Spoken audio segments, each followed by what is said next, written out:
Welcome back to the Built on Air podcast. We are in season 18, episode 4. Good to be with you this day. Welcome back, Ali and Camille. And we have with us special guest, Liz Moreland. Welcome, Liz. Thank you for having me.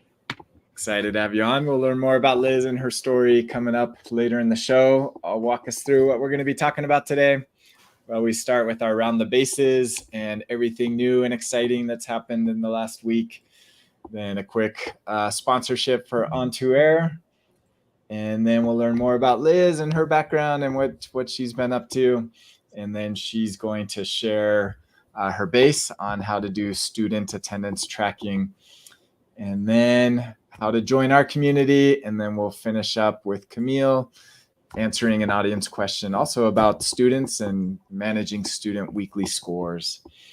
So with that, around the bases, we'll start with anything new in Airtable features. There was one new thing announced, multi-level lists in record detail pages. So they now support multiple levels of hierarchy in lists. But this is only on record detail pages. So this is welcome because previously in practically every other instance where you could put a list apart from dashboards, which is relatively new, you could have a hierarchy of up to 3 levels. And then for whatever reason, detail pages, the new version of detail pages launched without it.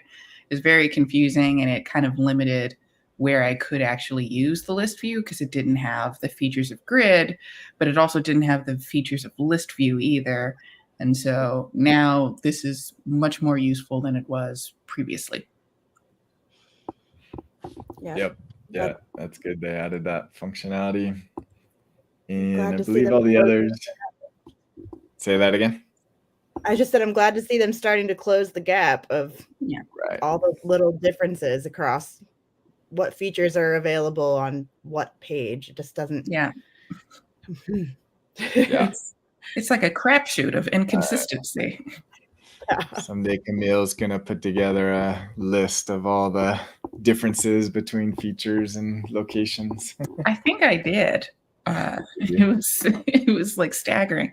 It was when they first did the new detail pages, I kind of went like piece by piece, and it was an interesting arrangement. Yeah. So that was the one new feature announced. I believe, Troy. This is Troy talking about that functionality. And so there's that. All right, we'll go to the BuiltOnAir community. So here's a post from Scott, friend of the show. Interesting dilemma with a client of mine. They're looking for some sort of date dependency Gantt client capability that actually respects the empty days between date records. So if you have 2 date records on a Gantt chart that are dependent, and then you move them, they want the other date to move. So I believe if you move, or if you change one of the dates, it doesn't change the end date. Is that what he's saying?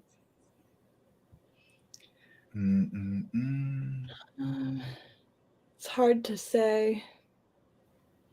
Yeah, I am not as well versed in date dependencies within Airtable. The sort of table-wide setting for date dependencies is, something that was introduced this year, and I haven't gotten around to playing with it yet. And I haven't really transitioned old Gantt views into timelines, which it seems like they're positioning to replace Gantt with timeline because you can now do Gantt stuff in the timeline view. So I don't know if I have an answer for this one. Yeah.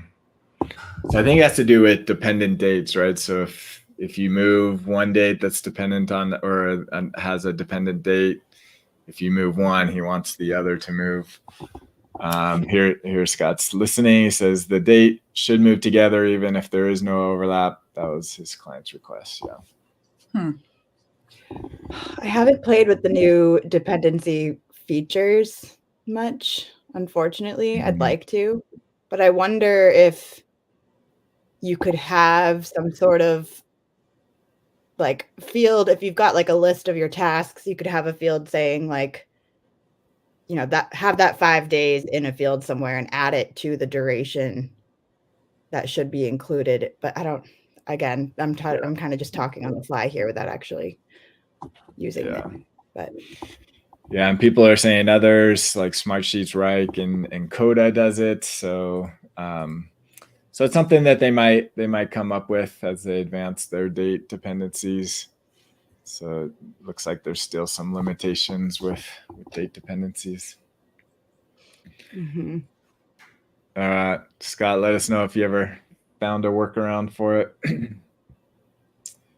Okay, another one from the BuiltOnAir community. This is from Max. Firm evidence that relational databases are crossing over to the mainstream.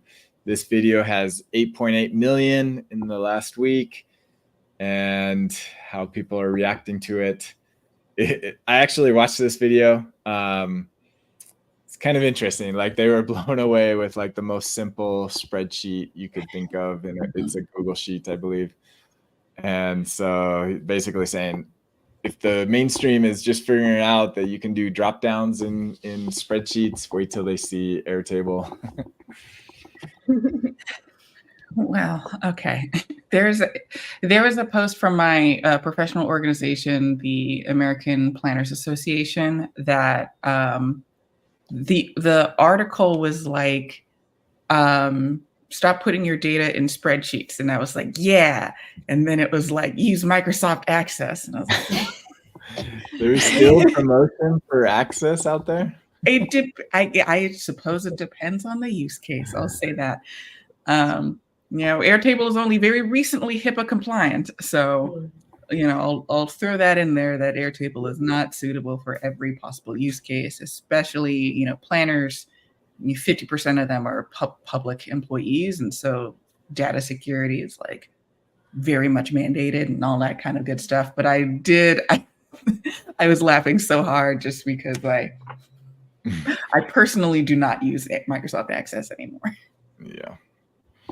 I think that's one of the biggest benefits for moving from like Excel, Google Drive, spaces like that, managing student records. Like, you have a spreadsheet and so many different folders, even within the same semester, that could have 5 different parent phone numbers. So yeah, Airtable compatibility with updating information is just amazing. Mm-hmm. Yeah.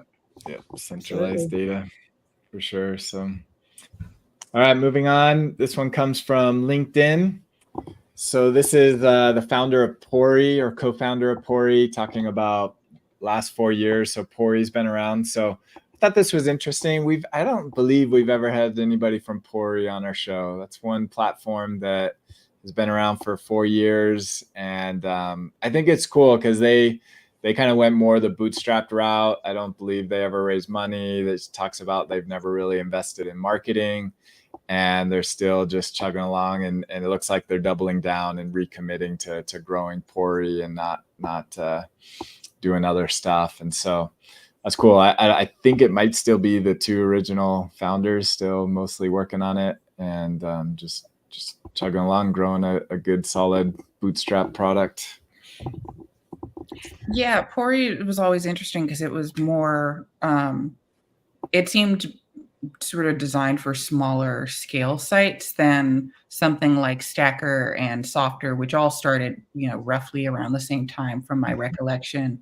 But Stacker and Softer advertised themselves as, store thousands upon thousands of like records in this site and whatnot, build full-fledged apps. And then there was a certain simplicity about editing sites in Pori. And there was a time period where my website was built off of Pori, and I moved away, not necessarily because there was anything particularly wrong with Pori. I just decided to do everything with static HTML because I enjoy torturing myself. Yeah. But yeah, I've used Pori before, and I do like certain amounts of simplicity, and they're also one of the ones that remained committed to Airtable as the data source, whereas others are, branching out to, we'll accept stuff from Sheets, we'll accept stuff from, any API and whatnot. And Pori was always designed and marketed as a Airtable front end. Yep. Yeah. So yeah, Samantha, come on the show. I don't think we've ever heard you, but if we have, it's time for an update. 4 years, give us your 4 years of working with Pori and Airtable. We'd love to hear it. There's a picture of them starting off.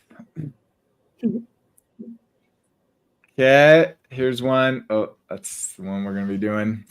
Here's a talk about competitors. A competitor to Airtable just had a big launch on Product Hunt. I believe they reached the top product of the day.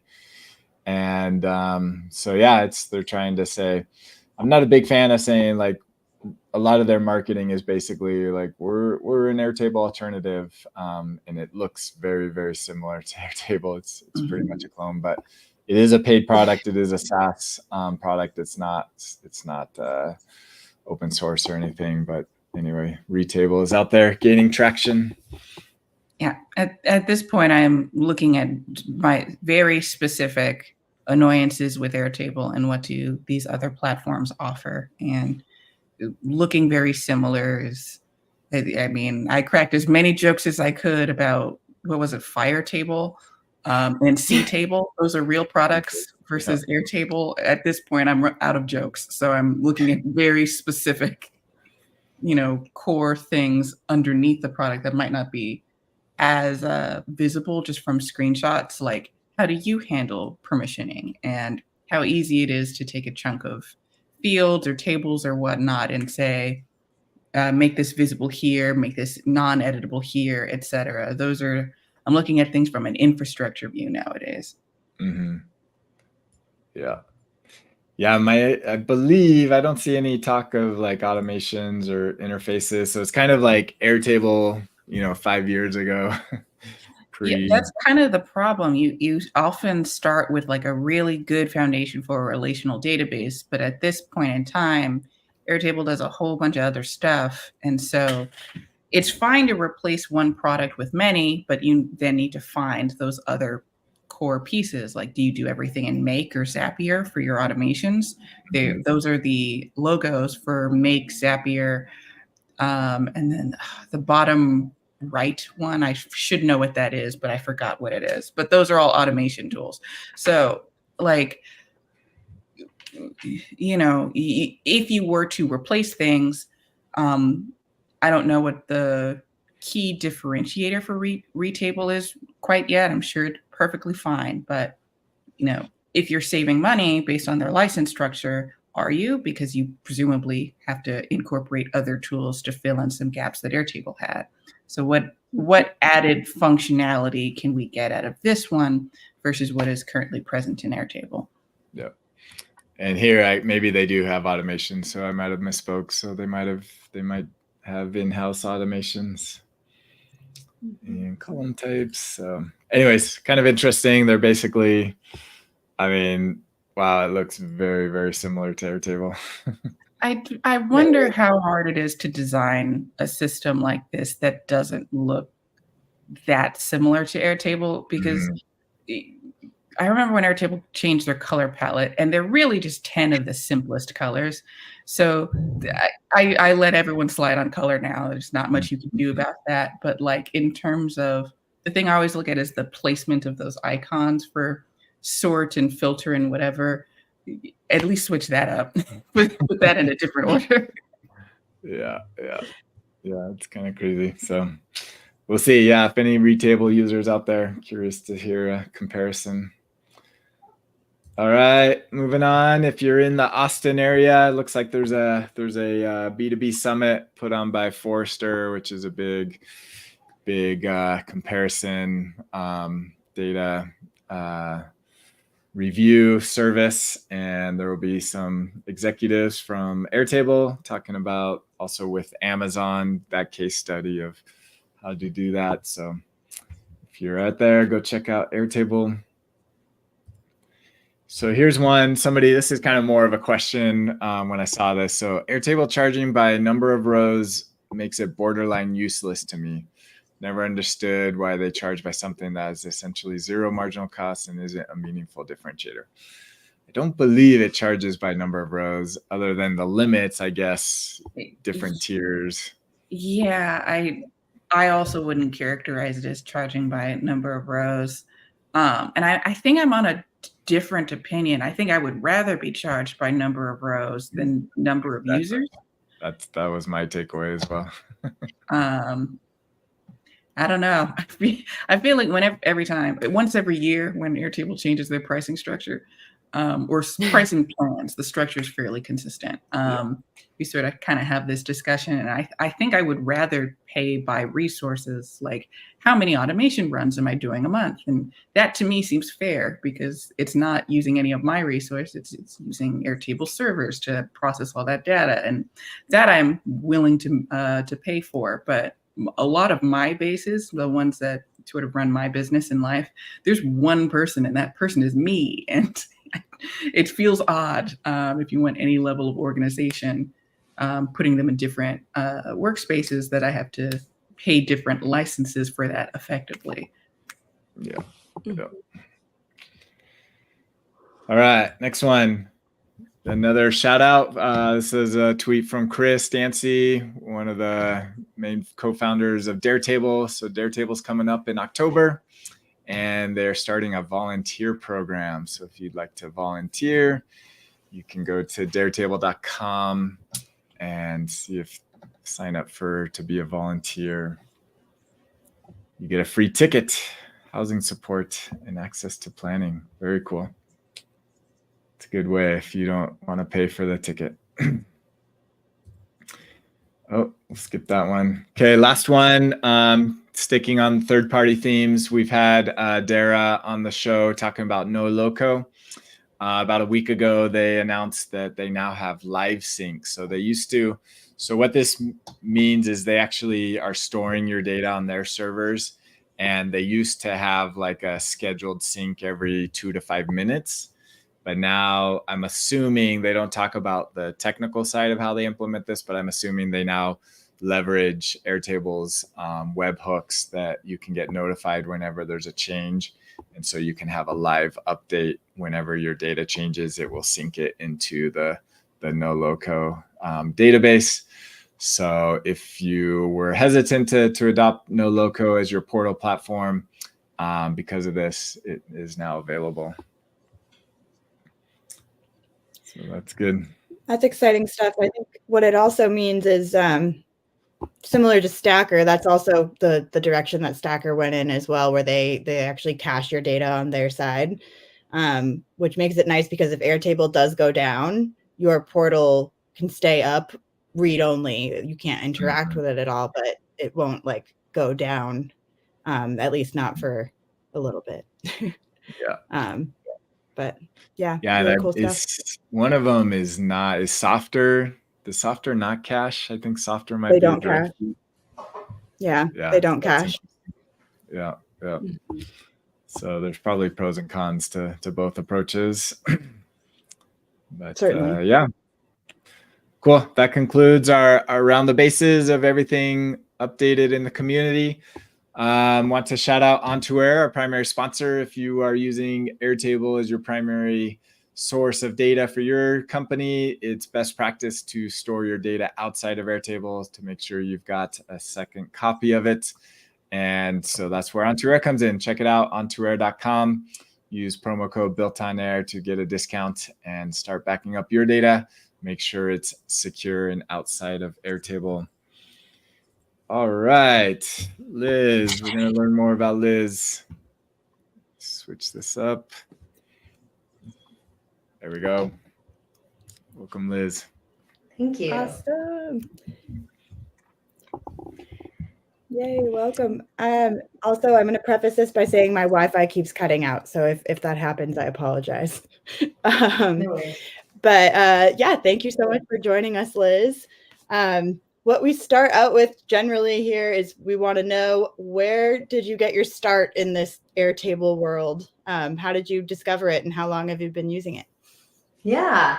So I, when the pandemic hit, January or May, April 2021, we had to restructure our program. And at the time, we did a lot of our processes through paper, surveys, enrollment, all of that. And we have affiliate sites through Harmony Project. I'm part of Harmony Project Kansas City, and the director of Harmony Project Phoenix graciously met with me and exposed me to Airtable and shared his base with me, and demonstrated to me how you can use it with extensions. So we have a Twilio extension where we communicate with our families through Twilio. And since then, we've really just transitioned it. I've fallen in love. I was telling Dan earlier, for my birthday last week, my colleagues bought me an Airtable sweater because they know I love it so much. So I'm kind of become the Airtable expert. It started as me as the sole user. And as I began training and helping share information with the rest of the staff, we all now are users. And so I can go into various ways that we use it, but I'm excited to show you kind of how we've transitioned into attendance taking. Yay, that's wonderful. And I feel like that's the cool thing about Airtable is that's the story I hear so often is like people find it and then they're like, oh, they have this aha moment and they're like, oh, I could use it for this and for that. And it's really great. So you're using it for like attendance taking for students. Is there anything else that you're using it for? Absolutely. Yeah. I think the biggest benefit at first, again, was communication. So we had the Twilio correspondence. We purchased a phone number. It's by use, kind of like what Camille was saying. Sometimes that's advantageous if you're not using too much, and it just kind of depends on what month we're setting a lot of communication with our families. So they give us permission to text them, and we have a toll-free number that we've approved. And then we have extended to using texted as well, which is another third-party compatibility. So then we can, just communicate with them through this program. So communication is one thing. We send assessment results through SendGrid. So those extensions have been really super beneficial. But even just using the enrollment process, we maintain our wait list through Airtable. So all of those processes that used to be handwritten, and then we had to input that information, student surveys, all of that, we now kind of go around to classes and give them iPads once a semester and get satisfaction surveys, or we text out the parent satisfaction surveys and can analyze some of the results and see historical data.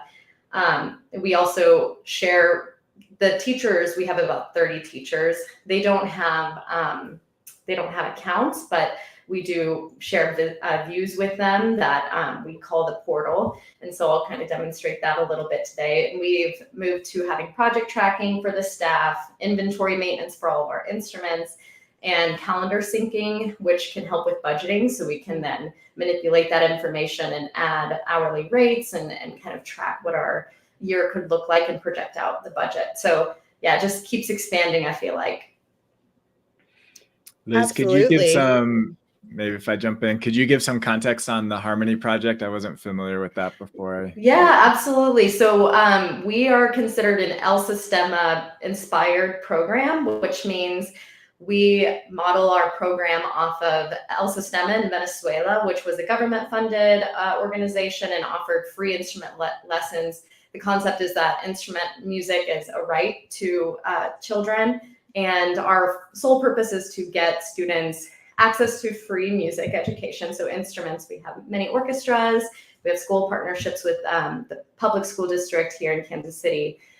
And then ultimately, we aim to get them into college. So we have scholarships that we offer to our high school students. They can apply for additional scholarships. And then we have community partnerships. We're housed at the Northeast Community Center, which there are other Harmony Project affiliates, as I mentioned earlier, with Phoenix.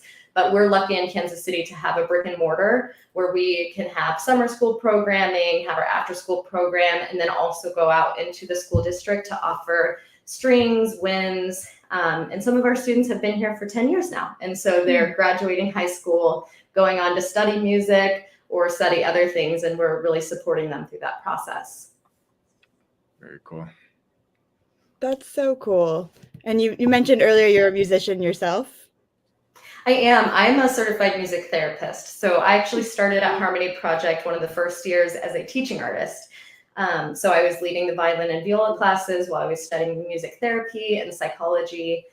And then I joined the staff, implemented a music therapy program here. That was another thing that the pandemic, really exposed was a need.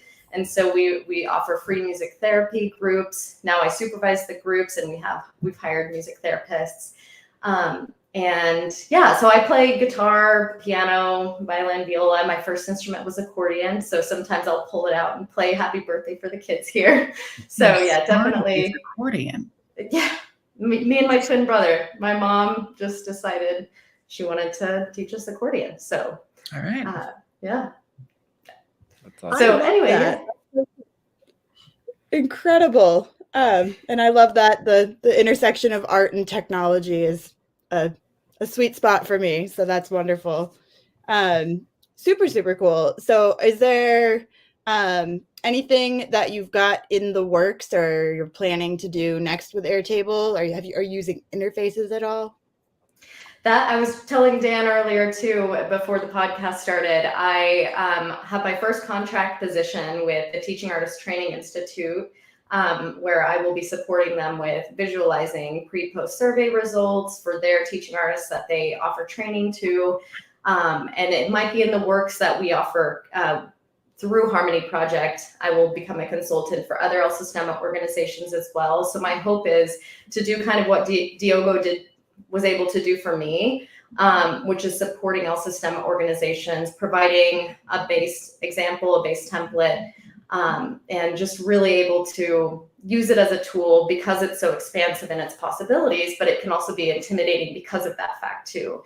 And so offering solutions that are quick and easy and don't require a lot of upkeep. So that's kind of in the works, and using roll-up fields to figure out, data analysis, all of that. It's been exciting. Excellent. Well, I'm excited to see what you've got to share with us today. All right, let me give a quick tease. So yeah, you're going to be doing a base showcase with us on how you track student attendance. I'll share your screen. There you go. All right. So I have this base example. I've also worked with some other organizations who kind of want to get started. So this was inspired as a way to have de-identified information that you can then look at and see. So what you're seeing right now is the gallery view of all of our students.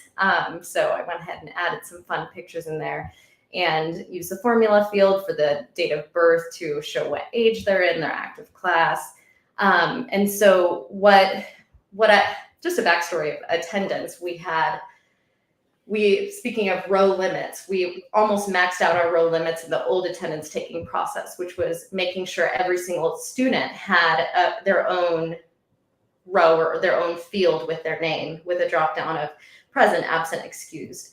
And it just took so much maintenance, so much work. It wasn't giving us the data we needed. We had to export to Excel and then analyze the information. So I just was racking my brain of how can we communicate better with parents, what the attendance is like, how can we communicate with teachers and see instantaneous data. And so this is something I realized was not something I am alone in the solution to have come up with, but I wanted to demonstrate what our new solution is. So we have our different classes, which we do by instruments, but you can name them whatever. So each class has its own individual form that they submit. And as you'll see, you can link to the teacher. So we have our active teachers table. And then instead of having a field for every single student, which requires us remove them from the form, add them back. The conditionals where it helped a little bit, but now it just automatically updates as we change our attendance or change our records.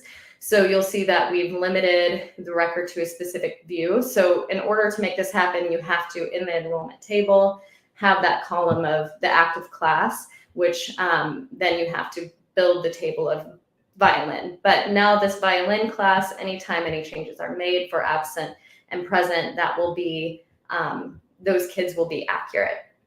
And so you basically duplicate and make the same for each student. And as the teachers submit, you can see I created a column that was last date the teacher submitted, so you can check and make sure they've submitted on the right day. So we have a Monday, Wednesday group, and we have a Tuesday, Thursday group. So you'll see the last date that they submitted to guarantee that attendance is being taken. And then in the enrollment and the attendance, you can set up actual percentages, which is really exciting. And then which that leads to communicating with parents.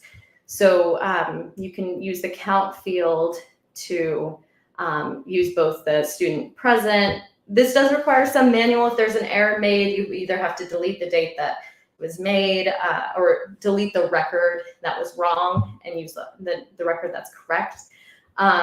Or you can, manually go into the student and change their record. So we've had to do some of that a little bit. But you can count the present, you count the absent, and then you set up the attendance percentage, which probably you could figure out, but it's just the present divided by the sum of the present and absent, and you format it as the percentage. And so that gives you the student's individual attendance percentage. And then from here, what that does is it gives you a couple opportunities to connect with the parents to talk about what are the concerns for attendance that you might have for their kids. You can also set up how many absences are allotted in general and track through those automations, which I can show you an example of, but you can track how many are remaining. So here I just set up the allotted absences are always 6 for all of our students. If there are more that some students get because of extra agreements, you could add another column and give a specific amount extra that they get. But then this is just trying to show a more simplified example of how you can track this data from the teacher attendance submissions. And so you can see that for Grace Abbott, we have 5 remaining. So if that makes sense on the front end, then the back end, you can communicate with parents through an automation. So when a record enters the view, which is parent attendance reminder automation, when absence is submitted on that day, it shows up into this view and it triggers the automation to go out. And so you can see, let me expand my view a little bit. And we'll do a preview, choose record.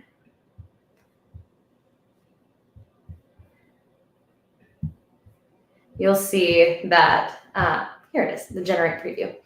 If you can see this preview, it's saying, I think our email recipient isn't there. So if the email recipient is there, you basically pull from the parent first name. We marked this name as absent today.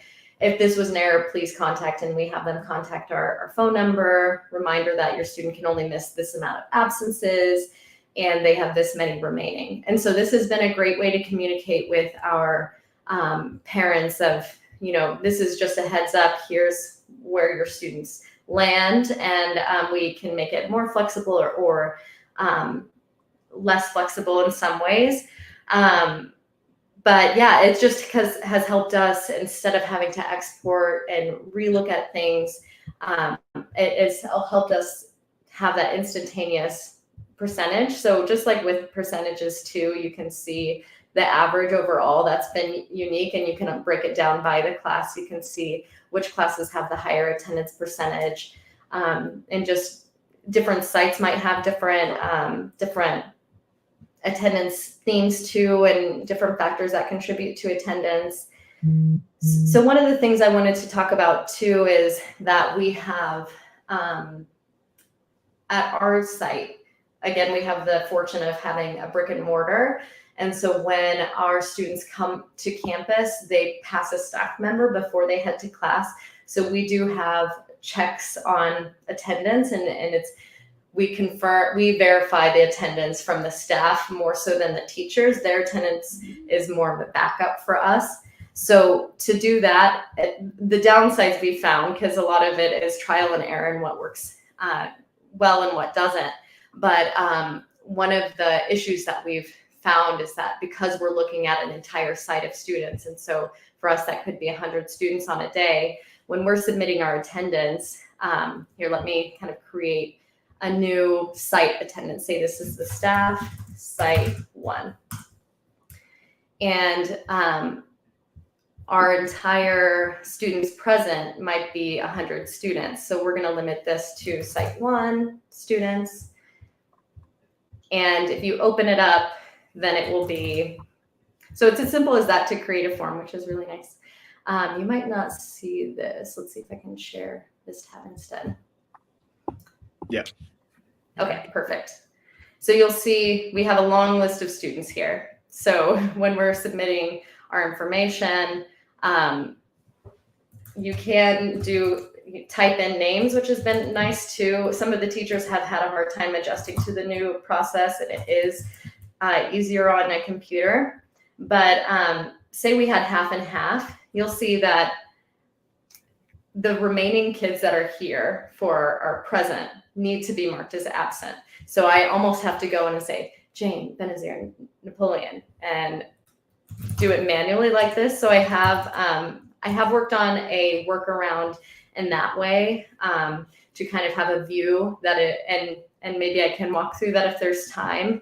But basically I'll have a view that is last date submitted was not today. And so the present was not today. And so that just shows me a list of all the students in the roster, and I can just see exactly what students I need to mark as absent. And so that really helps when we're working with a long group, a huge list of students for us. But having it from the staff perspective as well has made it helpful for us to maintain things. And so you have to put a lot of trust in your teachers in some of these situations. But I think some of the alternatives for other sites that I've heard, it's been pretty tricky. So I hope that this gives a good example. I'm happy to go into some of. I'm curious. Yeah. If you could, just an idea, is it assumed that if they're not present, then they're automatically absent? Could you just automate anybody that you didn't mark as present? You could just through an automation just mark them as absent for that day. I mean, I'm sure I could. That's where some of my limited time with not looking into things. But does that work with linked fields as well? You can auto link. Amazing. Well, that's my homework for this There week. you go. I think is to I would see save how that them works. from having to enter the absent people. Yeah. Or it would probably be easier to just mark the absent people and then everybody else was present. Totally. Mm-hmm. Totally. Yeah. And those are ideas that some people have said. And I know with Airtable, anything is possible, it feels like. But yeah, it's just kind of learning how to work through that. So yeah, absolutely. I think between that and kind of some of the simplified ways we took attendance from the field into something that's just a little more friendly. It's been a really, really nice game changer in so many ways. So yeah, thank you for giving me that suggestion. I'll dive into it for sure. Yeah, that would be good. And then, I wonder I'm trying to think if the new forms would give you any added benefit. I don't know. It's pretty straightforward. I don't think in this instance. I know linked records you have the option of having links assisted by AI. But I don't think that is available on forms, A, and then B, it is still a little bit of a manual process. AI will suggest which records to link to, but if we're trying to automate the process, I think you could definitely get this done with a find record step that's to your point, when last entered is not today and the class is whatever the class is, the relevant class, violin or viola, then dump all those students into absent or vice versa if it's easier to do present.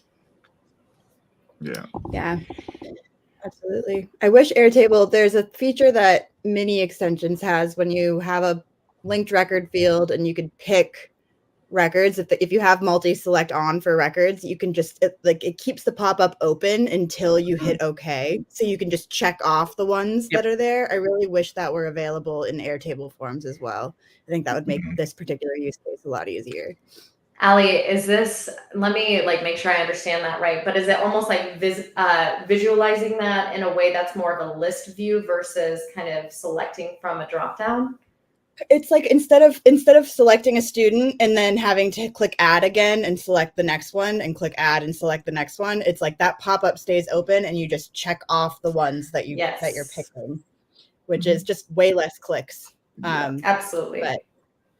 But yeah, it's nice to have, I think. So maybe to summarize the strategy that you went through, I think this is a good strategy. So originally you had one row for every student for every class, whether they attended or not.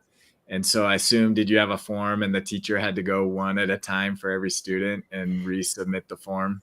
Well, okay. The way it worked, actually, I feel like teachers liked it better prior. It just was a lot more work on the staff, and it led to a lot of potential errors if staff didn't quickly update certain things. So the way it worked is we had the field we had one form really for teacher attendance, one form for staff, and had conditional fields where show field only if class is violin. So the teacher would select the class and the kids that were in that class would populate for the teacher, and they'd be a single select field, and it would have their name, present, absent, excused. And it can be required as well, which can avoid issues and errors. And so they would do present, absent, kind of like what Ali's saying. You're just seeing all of the kids through the name and just press, instead of this drop down where you select the student, select another student.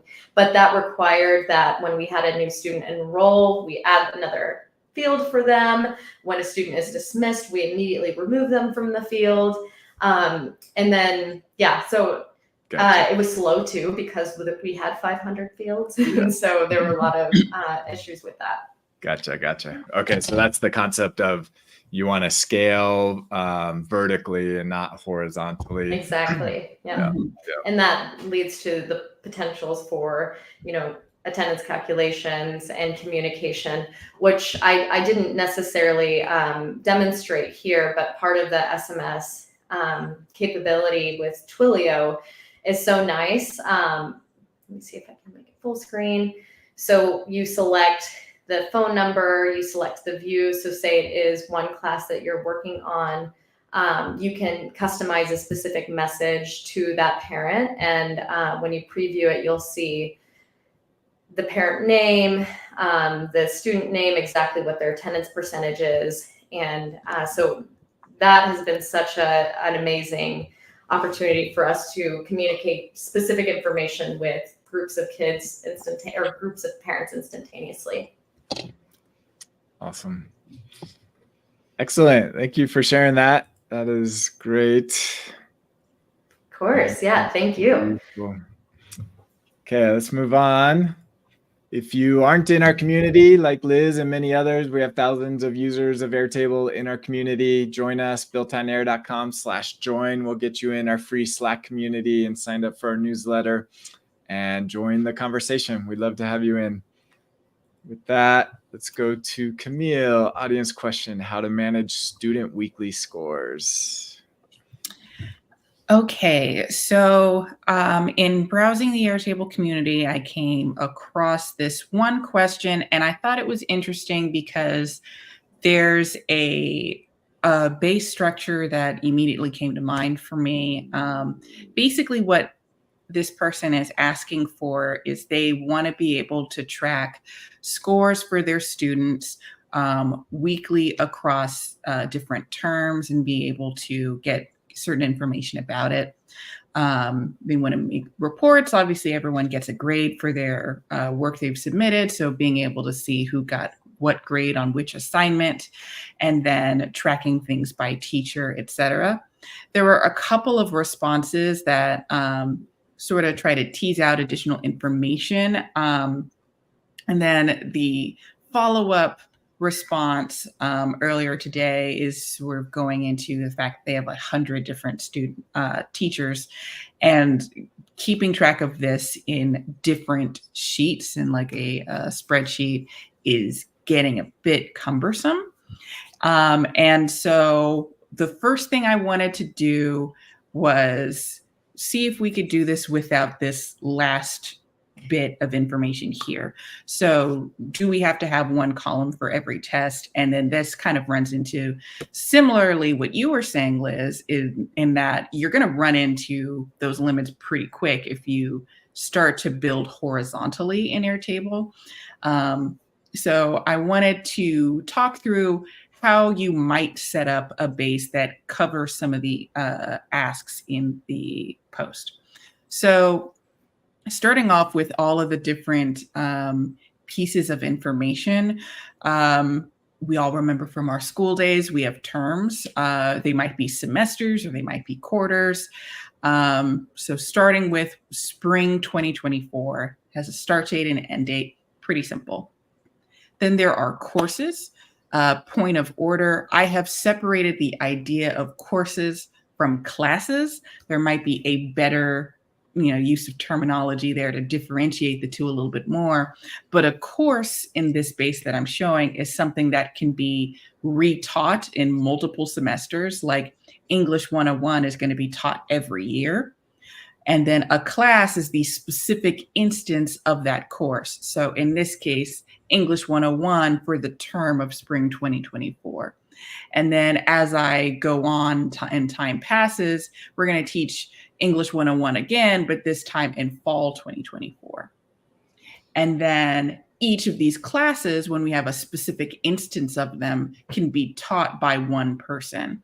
So one of the points in the post is that it could be difficult to reassign a class to a different teacher.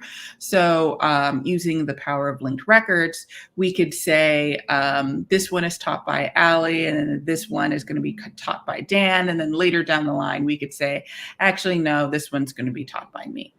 So switching out a teacher for who is assigned to a class can be made pretty simple with using linked records.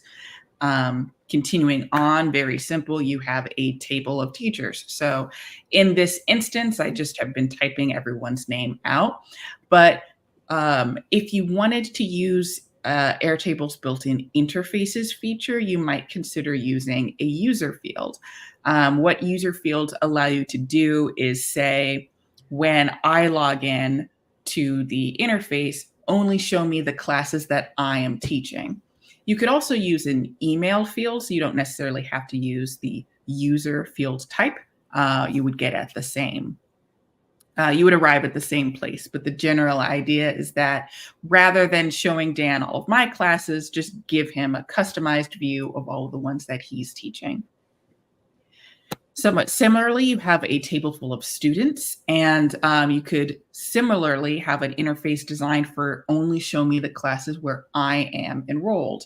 A lot of the times, though, when people are building these kind of systems, students aren't ever supposed to see the Airtable. This is more for administration or for the teachers. So it's up to you what you, the audience that the base eventually has.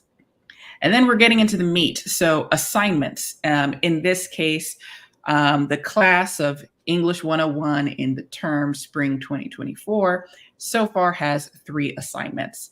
I've just given them an arbitrary due date. And one of the things that you could help automate is, it sounded like from the post that each new week, there's at least one new assignment. There might be 1, there might be 2, there might be 3. But what you could do is create an automation that is triggered at a scheduled time once every week. Or if you know you have multiple assignments per week regularly, you could have this do it daily and then have it every 3 days or something like that. And then what you want to do is have a find record step. In this case, I want to find all of my active classes. I don't need to create new assignments for classes that are already ended or classes that haven't started yet.